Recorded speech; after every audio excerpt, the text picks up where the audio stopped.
নমস্কার, হাই বাঙালি ইউটিউব চ্যানেলে স্বাগতম জানাই। প্রথমেই আপনাদের স্বাগতম জানাই এবং অভিনন্দন জানাই।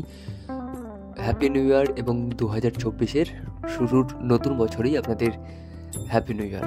তো দেখুন, সবচেয়ে এখন কল্পতরু উৎসব বিখ্যাত হচ্ছে কাশীপুর। আমরা দক্ষিণেশ্বর এবং বেলুড় মঠের থেকেও ফার্স্ট যেটা বিখ্যাত সবচেয়ে, সেটা হচ্ছে কল্পতরু উৎসবের জন্য, সেটা হচ্ছে বরানগর কাশীপুরের মঠ এবং রামকৃষ্ণ মিশন হচ্ছে কাশীপুরের সবচেয়ে হচ্ছে কল্পতরু উৎসব সবচেয়ে বিখ্যাত, যার জন্য আমি আজকে 1 জানুয়ারিতে আমি ওখানে ছিলাম এবং সারা দিনটা উপভোগ করলাম। এবং আপনারাও দেখুন কল্পতরু উৎসব আসলে কেন পালন করা হয় এবং আসলে ঘটনাটা কী ছিল।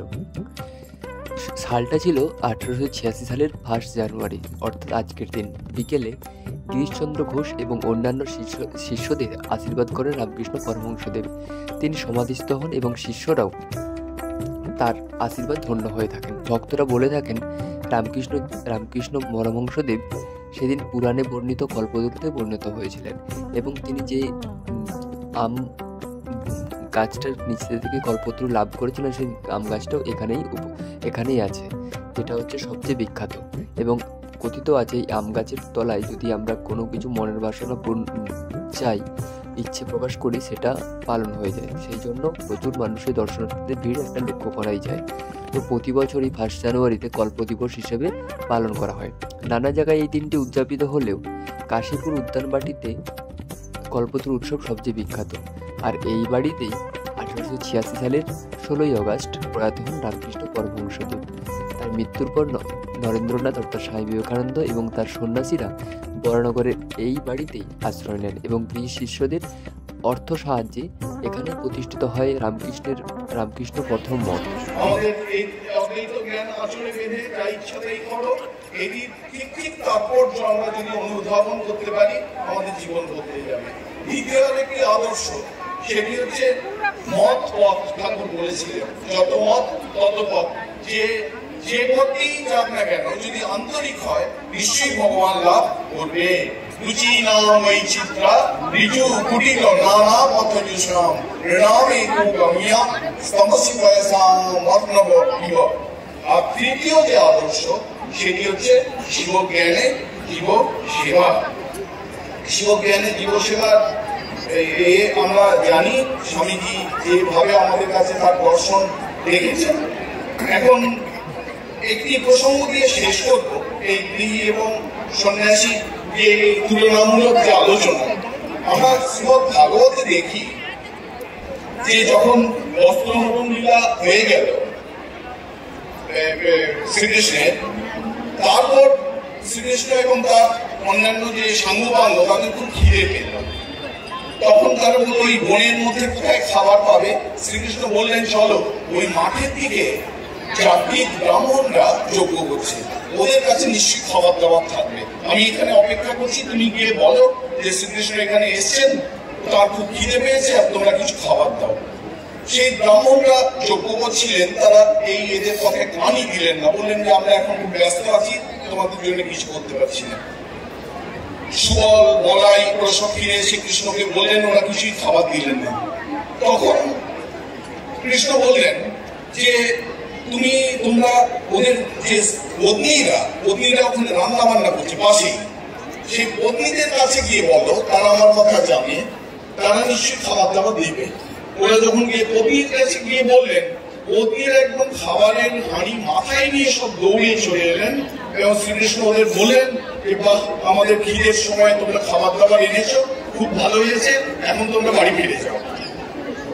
ওরা একদম বাড়ি ফিরে গেল। প্রথমে যেতে চাইছিলেন না, কৃষ্ণ একটু জোর করতে ওরা বাড়ি চলে গেলেন। তারপরেই আমরা দেখতে পাচ্ছি 2-3টি অধ্যায় পরে রাসলীলা শুরু হচ্ছে। রাসলীলাতেও ভগবান রাত্রিবেলায় বংশীধ্বনি করলেন, গোপীরা চলে এলো। কৃষ্ণ বললেন তোমরা কেন রাত্রিবেলায় এসছো, তোমরা বাড়ি চলে যাও। গোপীরা কিন্তু গেলেন না। একই ঘটনা, জাতিক ব্রাহ্মণীদের কৃষ্ণ বললেন বাড়ি ফিরে যাও, তারা বাড়ি ফিরে গেল। গোপীরা কিন্তু ফিরে গেলেন না। গোপীরা হচ্ছেন সন্ন্যাসের আদর্শ, আর এই জাতিক ব্রাহ্মণীরা হচ্ছেন গৃহীর আদর্শ। এখান থেকে কি আমরা পাচ্ছি? এই শিক্ষাই আমরা পাচ্ছি যে যদি সংসার আশ্রম করতে হয়, তাহলেও ভগবানের কাছে আসতে হবে, ভগবানের প্রসাদী ফুল শ্রদ্ধার সঙ্গে মাথায় তুলে নিতে হবে, তাহলে এই সংসার জীবনও মধুময় হয়ে উঠবে। সকলকে যথাযোগ্য সম্ভাষণ জানিয়ে এবং পূজনীয় সন্ন্যাসী মহারাজদের চরণে আমার ঘনিষ্ঠ প্রণাম জানিয়ে শেষ করছি। নমস্কার। এই যে এখন যে বাড়িটা দেখতে পাচ্ছেন, এই জায়গাতেই ওপরের একদম বাড়িতেই থাকতো রামকৃষ্ণ পরমহংসদেব। আর আজকের এই ওপরে ওঠার জন্য ভীষণ একটা লাইন ছিল, প্রতিজন দর্শনার্থীদের এবং প্রতি ভক্তের মধ্যে একটা লাইন লেগেই ছিল, যে এটা হচ্ছে রামকৃষ্ণ পরমহংসদেবের যে বাড়িতে যে কক্ষে থাকতেন সেটা দেখার জন্য। আর এই জায়গাটায় আছে যেটা হচ্ছে জুতো খুলে ওপরে গিয়ে প্রবেশ করতে হতো, তো সেই জন্য খুব সুন্দরভাবে একটা প্রচেষ্টা একটা রেখেছে, যেটা হচ্ছে আপনি সহজেই আপনি জুতোর রাখার যে একটা মনে হয় যে জুতো কোথায় রাখবেন, ওটার একটা ব্যবস্থা রেখেছে এনারা। তো এখানে জুতো খুলে আপনি অনায়াসেই আপনি চারিদিকে ঘুরতে পারবেন। আর এত মানুষের দর্শনার্থীদের ভিড় ছিল, যেহেতু বেলুড় উল্টো দিকে, অর্থাৎ গঙ্গার ওই পারে বেলুড় আর এই পারে হচ্ছে কাশীপুর, তো বেলুড় আর কাশীপুরের মধ্যে ডিস্টেন্স খুব একটা নেই, তো সেই জন্য চারিদিকে একটা ভিড় লক্ষ্য করা যায়। আর এই উদ্যানবাটিতে একটা ফুলেরও একটা দেখুন, এখানে গাঁদা ফুলের কত সুন্দর সুন্দর গাঁদা এবং কত সুন্দরভাবে এরা সাজিয়ে গুছিয়ে রাখা হয়, সেটা মঠে আসলেই একটা মন ভরেই যায়। সেটা যে কোনো মঠেই আমরা যাই না কেন, রামকৃষ্ণ মিশন তো একদমই ফার্স্ট, সেটা না বললেই নয়, আপনারা সকলেই জানেন।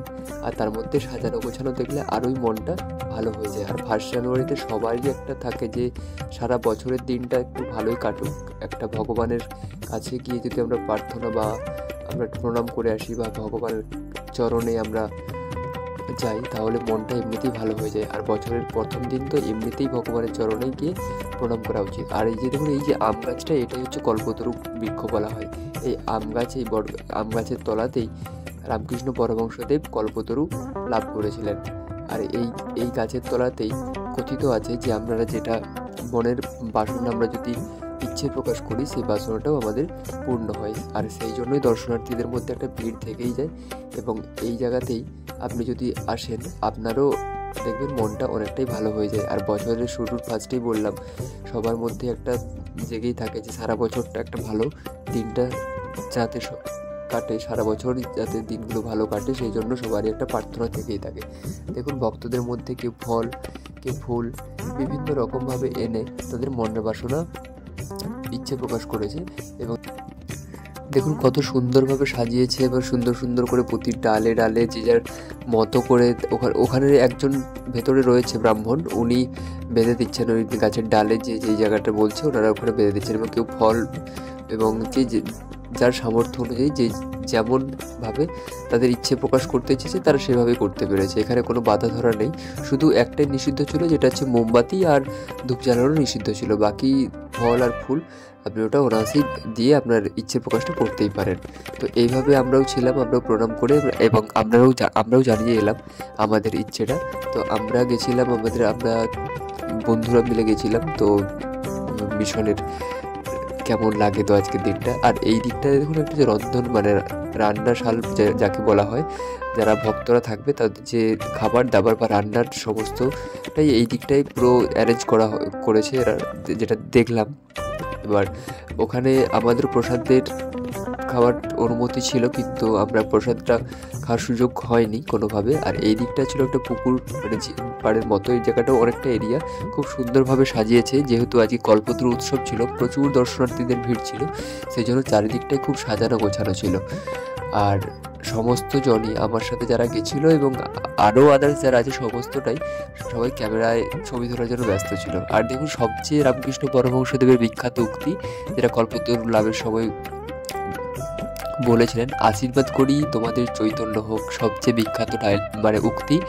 এবং রামকৃষ্ণ পরমহংসদেবের যে উক্তি অনুযায়ী আমরা আমাদের মধ্যে থাকে এবং আমরা যেটা সবসময় প্রায় ব্যবহার করি, আশীর্বাদ করি তোমার চৈতন্য হোক, এটা প্রায় আমরা সকলেই জানি এটা কার উক্তি, এটা হচ্ছে রামকৃষ্ণ পরমহংসদেবের।